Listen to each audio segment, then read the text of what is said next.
My uncle stole my inheritance by manipulating my dying grandfather. 20 years later, karma caught up with him spectacularly. I was 22 when my grandfather started deteriorating. The man who had raised me after my parents died in a car crash when I was 8 was slowly slipping away, and watching it happen felt like losing my family all over again. He'd been my rock, my mentor, the person who taught me how to tie my shoes, drive a car, and navigate the complicated maze of growing up without biological parents. The house where we lived together was this massive Victorian in upstate New York that had been in our family for 3 generations. It wasn't fancy by modern standards, but it was solid, with good bones and enough land that you could actually breathe. My grandfather had always told me it would be mine someday, along with the small trust fund he'd been building since I was a kid. Nothing extravagant, but enough to give me a decent start in life. My uncle showed up about 6 months before my grandfather passed. He'd been living in California for 15 years, barely calling, never visiting, acting like our family didn't exist. But suddenly, when the old man started getting really sick, there he was with his concerned face and his helpful attitude.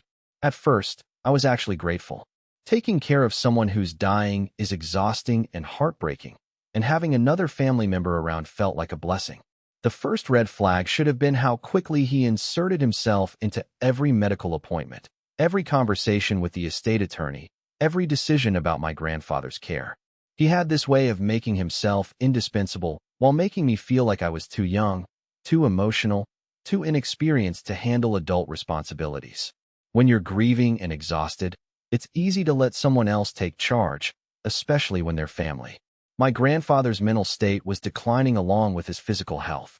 Some days he was sharp as ever, other days he barely recognized me. My uncle started spending more and more time alone with him during these confused periods, claiming he was just keeping him company, reading to him, helping him stay comfortable. I trusted him completely because why wouldn't I? He was my father's brother, my grandfather's son. The changes to the will happened gradually. First, my uncle convinced my grandfather that the house was too much responsibility for someone my age. Then he suggested that maybe the trust fund should be managed by someone with more life experience. Each modification seemed reasonable when he explained it, especially when my grandfather was having one of his bad days and couldn't really focus on the details. I found out about the final version of the will 3 days after the funeral. My uncle had inherited everything: the house, the money, even my grandfather's personal belongings that held sentimental value. I was left with a small savings account that barely covered a semester of college and a few pieces of furniture. When I confronted my uncle, he acted genuinely surprised, like he had no idea this had happened.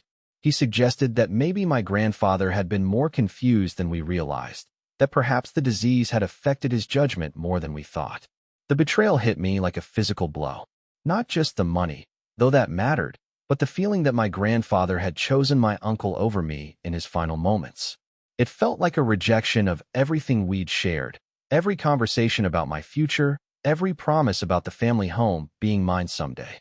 I spent months wondering if I'd imagined all those conversations, if I'd misunderstood my place in his heart. I moved out of the house within a week.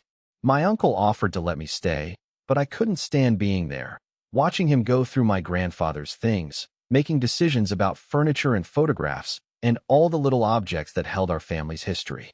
I found a tiny apartment across town and took on extra shifts at the restaurant where I'd been working part-time during college. The financial impact was immediate and devastating. Without the trust fund, I had to take out massive student loans to finish my degree. Without the house as security, I couldn't get decent terms on any loans. I watched my classmates graduate debt-free while I accumulated obligations that would follow me for decades. But the emotional impact was worse. I felt like I'd lost my grandfather twice, once to death and once to the discovery that maybe I'd never really known him at all. My uncle sold the house within 6 months. He claimed the maintenance was too expensive, that it needed too much work, that keeping it was impractical. He moved back to California with the proceeds, and we barely spoke after that. Occasional holiday cards, maybe a phone call on my birthday, but the warmth was gone. I think he knew what he'd done, and I think he knew that I knew. For the next 20 years, I built my life from scratch. I worked 3 jobs while finishing college, lived in apartments that were barely bigger than closets, drove cars that broke down more often than they ran. I got married, had kids, slowly climbed out of debt, and into something resembling middle-class stability. But I never forgot, and I never forgave. The first twist came when I was in my early 30s. I was visiting my hometown for a high school reunion when I ran into my grandfather's old attorney. He was retired by then, but he remembered me and asked how I was doing. When I mentioned the inheritance situation, his face changed completely. He told me that my grandfather had been asking about me constantly in his final months, that he'd been worried about my future, that he'd specifically mentioned wanting to make sure I was taken care of. The attorney explained that my grandfather had been very clear about his wishes during their meetings, even during periods when his memory was failing in other areas. He'd been concerned about my uncle's sudden interest in his affairs, but he'd also been vulnerable and easily influenced. The attorney admitted that he'd had misgivings about some of the changes to the will, but my grandfather had seemed lucid during the final signing, and it wasn't his place to question a client's decisions. This conversation planted a seed of doubt that grew into certainty over the years. My grandfather hadn't betrayed me. He'd been manipulated by someone he trusted, someone who'd taken advantage of his illness and confusion. The anger I'd been carrying shifted from my grandfather to my uncle, and it burned hotter because now I knew for certain that he'd stolen from me deliberately. The second twist came 15 years later. I was scrolling through social media when I saw a post from one of my California cousins. My uncle had been arrested for elder abuse. Apparently, he'd been working as a caregiver for wealthy elderly clients, and he'd been systematically manipulating them into changing their wills and financial arrangements. The details were horrifyingly familiar. The gradual isolation from other family members, the careful cultivation of dependency, the exploitation of confused moments to push through legal changes. Reading the news articles about his arrest was like looking into a mirror of my own experience. The families he'd victimized described the same pattern of behavior, the same smooth explanations, the same way of making himself indispensable while making the victim's other relatives feel inadequate. He'd been doing this for years, possibly decades. I wasn't his first victim, and I definitely wasn't his last. The investigation revealed that my uncle had been running this scheme almost since he'd left New York. He'd target elderly people who were wealthy but isolated, often through legitimate caregiver agencies where he'd worked. He'd build trust slowly, become indispensable, then gradually manipulate his way into their wills. The authorities estimated that he'd stolen over $2 million from various families over the years. I contacted the detective handling the case and told him about my grandfather. Even though the statute of limitations had passed for criminal charges, my story provided valuable background information about my uncle's methods and timeline. The detective told me that my uncle had been incredibly sophisticated in his approach, that he'd studied elder law and psychology, that he'd developed his manipulation techniques over years of practice. The final twist came during my uncle's trial. I flew out to California to attend, partly for closure and partly to support the other families he'd victimized. The prosecutor had built a solid case, and my uncle's conviction seemed certain. But during the penalty phase, when the court was considering his sentence, something unexpected happened. My uncle's defense attorney argued that his client was himself suffering from early-stage dementia, that his judgment had been impaired during some of the later incidents. They brought in medical experts who testified about cognitive decline, about how neurodegenerative diseases can affect moral reasoning and impulse control. The irony was devastating. The man who'd exploited my grandfather's failing mind was now claiming that his own failing mind had made him do it. I don't know if the dementia diagnosis was real or just another manipulation. Watching him in court, he seemed sharp enough, calculating enough. But the medical evidence was compelling, and the judge took it into consideration during sentencing.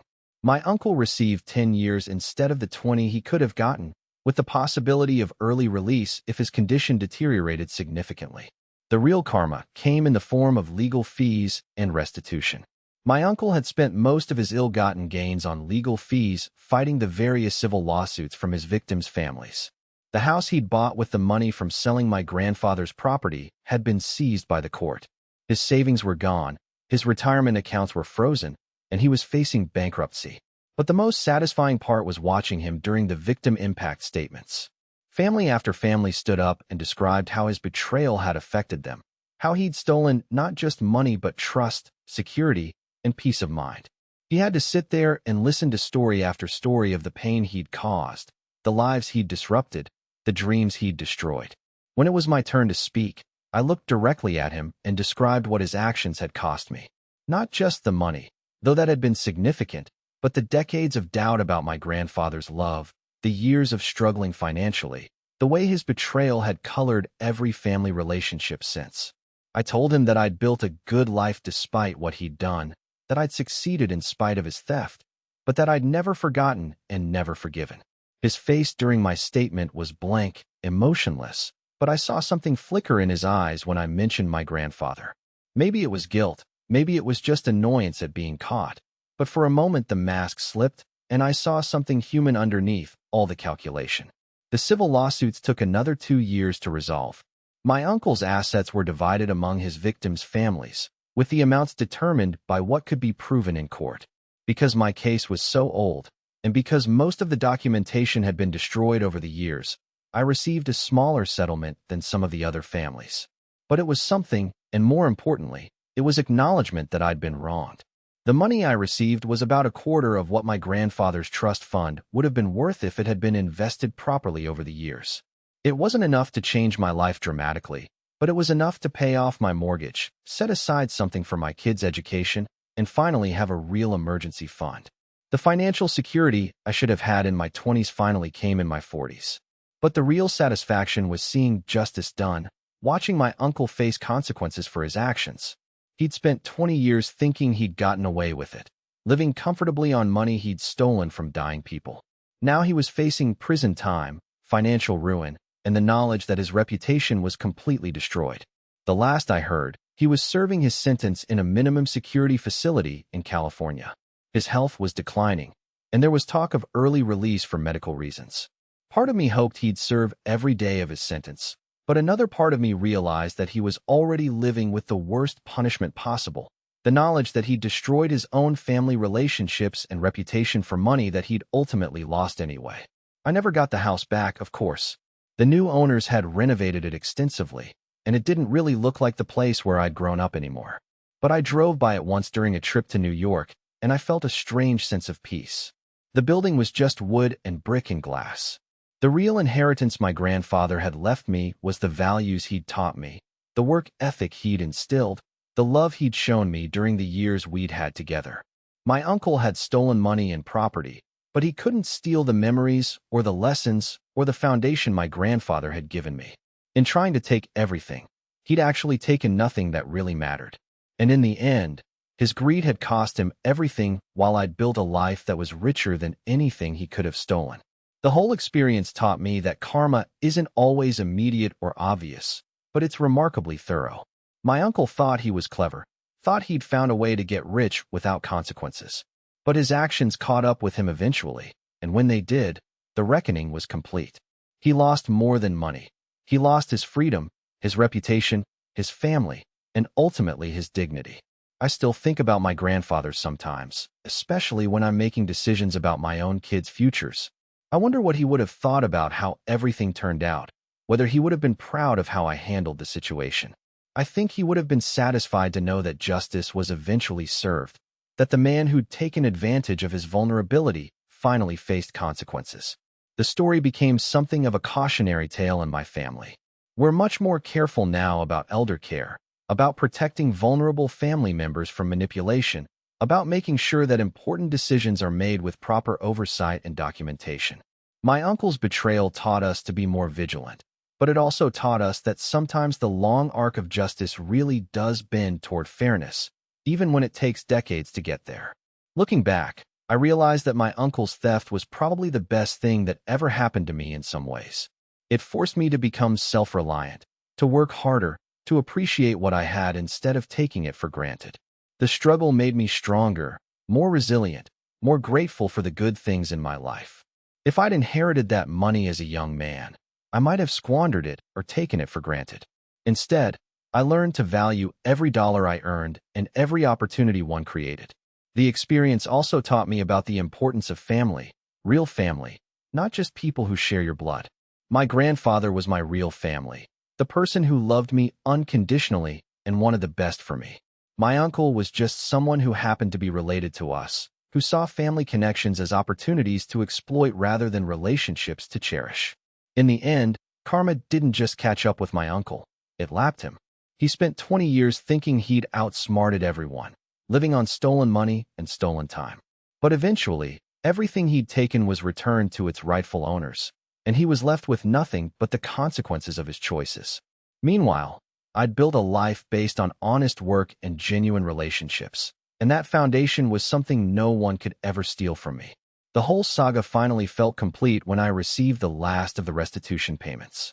I used part of the money to take my family on a vacation to upstate New York, and we drove past the old house where my grandfather and I had lived together. My kids asked about their great-grandfather, and I told them about the man who'd raised me, who'd taught me right from wrong, who'd shown me what it meant to be a good person even when the world seemed unfair. I didn't tell them about their great-uncle, about the theft and the betrayal and the years of struggle that followed. That's a story for when they're older, when they can understand the complexities of family relationships and the importance of protecting the people we love. For now, it was enough to share the good memories, to honor the man who'd shaped my life in positive ways, and to know that his legacy lived on in the values I was passing down to the next generation. The house looked different with its new paint and modern landscaping, but the oak tree in the front yard was still there, bigger and stronger than ever. That tree had been there when my grandfather was a child, and it would probably be there long after my own grandchildren were grown. Some things endure despite everything that tries to destroy them, and that seemed like a pretty good metaphor for the whole experience.